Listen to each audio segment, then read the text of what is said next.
It's Monday the 13th of June 2022. I'm on our near side allotment. This is the plot where we keep most of our poultry, not all of it, but most of it.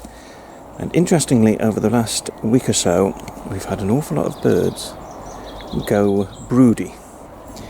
Well, I say an awful lot. Two more ducks on top of one that went broody a month ago. And 4 hens have gone broody. So I'm going to show you their nests now. So this is the quail house, and just outside it you can just make out one of the call ducks in the pot that's overturned there. She's been on the eggs for about 3 or 4 days now. The ducks are brooding their own eggs. So we just simply left them to it. It's a natural drive for them to do it, and we just let them get on with it, and hopefully there'll be ducklings hatching in a few weeks' time. With the hens it's a bit different because the hens tend to want to brood in places that are popular with all their sisters for laying. And our experience in the past was that if we just allowed that to continue, then the eggs that they're sitting on get broken, and at the end of the process there's nothing to hatch.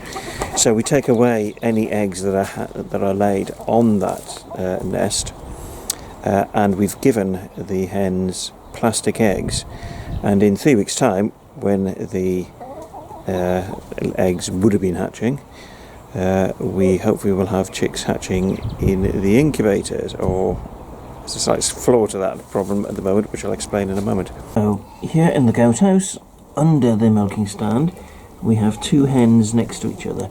So one is a ginger nut ranger, and the one on the right is a well summer.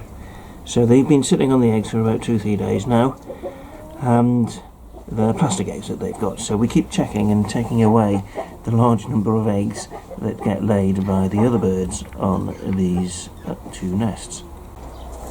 Our new incubator back home was used to hatch 11 eggs just over a week ago, and since then we've actually put in about 20 to 24 quail eggs into the incubator. So this is not good timing with these girls going broody now, because I don't want to go off to buy eggs, fertile hatching eggs or chicks from a supplier, because they're very expensive. So we just want to be able to hatch our own, and we can't do that at the minute with the new incubator, unless we take the risk of running one of our old, not very reliable incubators. And we've got a small one that we can put about 9 eggs into it. So we're going to have a go at filling that one with eggs, and hopefully it'll keep going for the 3 weeks it takes for them to hatch. Now behind this panel, you should hopefully see, yep, there it is. Another duck. Again, she's been on the eggs for about 2 or 3 days, so it's 4 weeks incubation for duck eggs. And as you can see, there's 2 Buff Orpingtons here in the Buff Orpington hen house in their own run.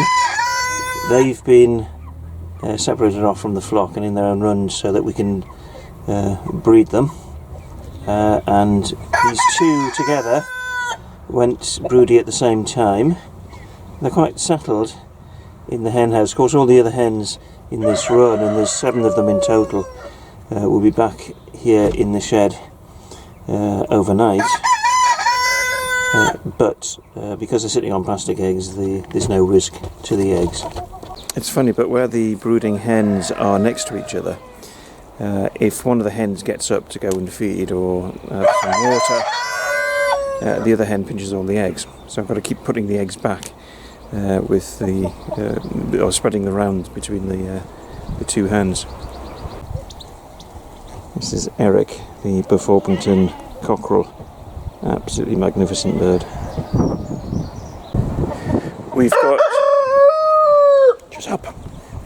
we've got 4 Buff Orpington adult hens, and the thing about hens is that when they go broody they stop laying, and we've got one of the Buff Orpingtons that went broody a few weeks ago now. She's back home in the back garden with 4 chicks that she is foster mother to, and we've got the 2 here that have gone broody as well. We've also got 3 younger birds in this run. We don't know what sex they are yet. So there's only 1 Buff Orpington hen left laying at the moment. So it'll be a few weeks yet. Indeed, probably at least a couple of months before we get any more eggs from any of the 3 that have gone broody.